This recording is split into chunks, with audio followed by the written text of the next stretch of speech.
Let's go to Cebu. Hi guys, my name is Dee and today we're going to Cebu. First stop, Camotes Island. Since we're traveling with Baby B, nag-priority lane agad kami. Ngayon lang ulit kami nakapag-domestic flight, so na lang namin nakita na may bagong kainan sa domestic.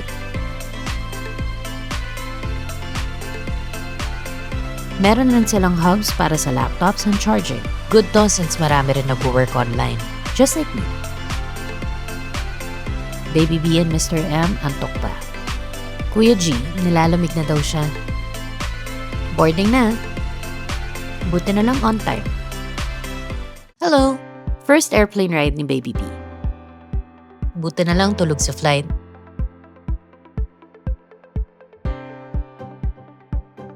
And we're here. First time namin mag-Cebu, so talagang panay DIY ginawa namin. Na-move yung flight namin ng 1 hour advance, so tumagal yung waiting time namin. Tapos nagsara pa yung mga ports dahil sa oil price hike.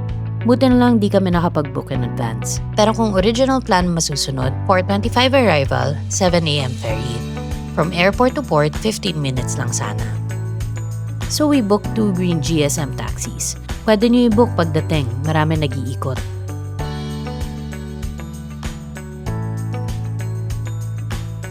So, imbes na 15 minutes lang yung travel time, naging 30 minutes yung travel time namin kesa doon sa malapit na port.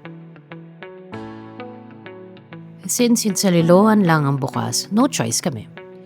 Pero tuloy pa rin ang gala. Thankful pa rin kami nakarating kami ng safe.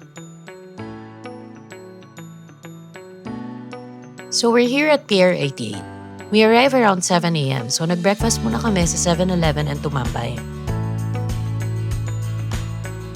Pagdating, may nag-assist naman agad. Window 2 for book tickets na, then pay lang ng 15 pesos each person for the environmental fee. Libre yung 2 years old and below. This is the port. We decided to walk na lang imbes na mag-shuttle. Hirap mag-akyat baba ng mga gamit, malapit lang naman.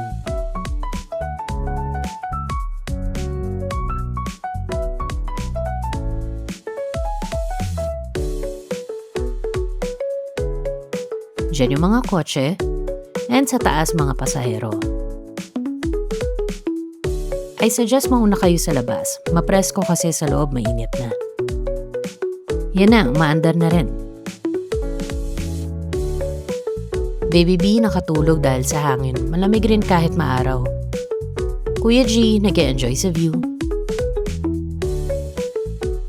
Nakikipaglaro siya sa ibang bata. We're staying here. We also spotted some dolphins pero medyo malayo. So since close yung Consuelo Port, dapat mga 10 minutes na sa resort na kami. Pero enjoy naman, nakakapagod nga lang. Kaya nag-extend kami ng stay for 1 more day. 4 days, 3 nights. Then back to Cebu City.